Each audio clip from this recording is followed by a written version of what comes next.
আসসালামু আলাইকুম গাইস, সবাই কেমন আছেন? আমি এখন আসছি আহ, জাতীয় চিড়িয়াখানার মধ্যে, বাংলাদেশ জাতীয় চিড়িয়াখানার মধ্যে আসছি। তো আমি আজকে আপনাদেরকে দেখাবো চিড়িয়াখানার ভিতরে একটা জাদুঘর আছে। ওই জাদুঘরটা সর্বপ্রথম এই ব্লকে দেখানো হবে।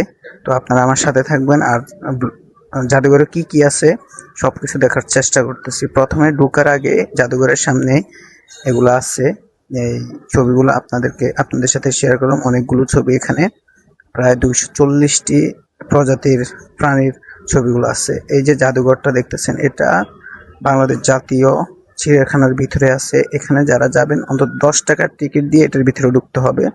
তো আমি জাস্ট আপনার প্রাণী জাদুঘর ও ফিশি এক্সপ্রেস, মানে আপনার এখানে সবগুলো মৃত প্রাণীগুলাকে ওরা ইয়ে দিয়ে সাজিয়ে রাখছে, মানে গ্লাসের ভিতরে এগুলা ওষুধ মেডিসিন দিয়ে সাজিয়ে রাখছে। দেখেন কি সুন্দর, এখানে সব ধরনের প্রাণী আছে। সবগুলোই জীবিত ছিল একটা সময়, এখন মারা গেছে। তো এখানে যাবেন, এখানে যাইলে এগুলা সবগুলোর নাম দেওয়া আছে, কি কি প্রাণী এখানে আছে সবগুলো। তো আমি ভিডিওটা করার একটাই কারণ, আপনারা হয়তো অনেকেই চিড়িয়াখানায় গেছেন কিন্তু এই জাদুঘরটায় ঢোকা হয় নাই। এখানে সব ধরনের প্রাণী আছে মৃত, সবগুলোই মৃত।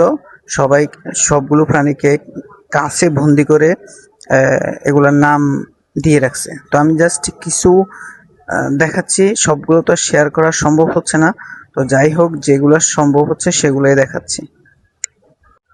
এই ভিডিওটা মাধ্যমে আপনাদের কাছে তুলে ধরলাম এইখানে কি কি প্রাণী আছে বা কি টাইপের বা কি ধরনের ইয়েগুলো আছে, একটু দেখবেন আপনারা সবাই। ভাগের, তারপরে আপনার সব প্রাণী, একদম চিড়িয়াখানার ভিতরে যতগুলো প্রাণী আছে সবগুলো প্রাণীর এই জাদুঘরটার মধ্যে আছে। মানে ওরা এগুলারে সাজায় রাখছে সবগুলো প্রাণীর, একদম সব সব ধরনের প্রাণী এখানে পাবেন। সবগুলোই মৃত, তবে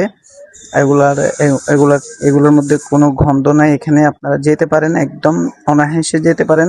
কারো কোনো সমস্যা হবে না, কারো কোনো ক্ষতি হবে না। এগুলো দেখলে আপনাদেরও ভালো লাগবে এবং বাচ্চাদেরকে নিয়ে যাবেন। বাচ্চাদেরকে নিয়ে গেলে বাচ্চারা এগুলো শিখতে পারবে। ওদের বইয়ের মধ্যে অনেকগুলো প্রাণীর নাম ওরা জানিও না। এই চিড়িয়াখানাটা আসলে বাচ্চাদের জন্য পারফেক্টলি একটা বিষয়।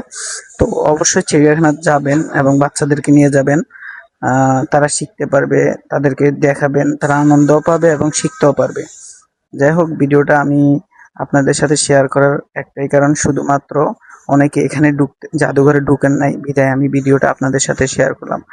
আর যারা যারা এই ভিডিওটা দেখতেছেন অবশ্যই ভিডিওটা শেয়ার করে দিবেন, সর্বোচ্চ শেয়ার করে দিবেন, যেন আপনাদের সোনামণিরাও দেখতে পায়। আর যেন এরকম সুন্দর সুন্দর ভিডিও আমার ফেসবুক পেজ থেকে যেন সবসময় আপনাদেরকে দিতে পারি।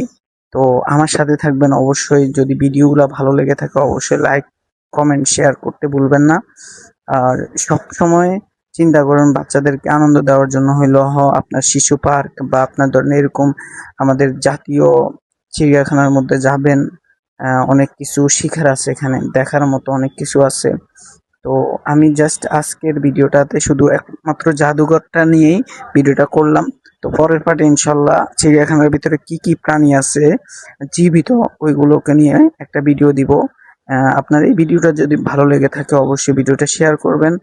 আমি আপনাদের সোনামণিদের জন্য এই ভিডিওটা, এবং যারা দেখেন নাই তাদের জন্য এই ভিডিওটা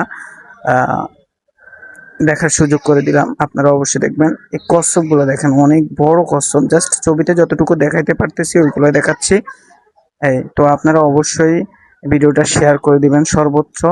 আর যদি আমার ভিডিওগুলো ভালো লেগে থাকে অবশ্যই লাইক, কমেন্ট, শেয়ার করে পাশে থাকবেন সবসময়।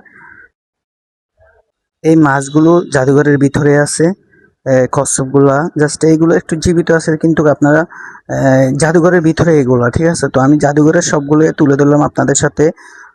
যাই হোক, সবাই ভালো থাকবেন, সুস্থ থাকবেন আর আমার জন্য দোয়া করবেন।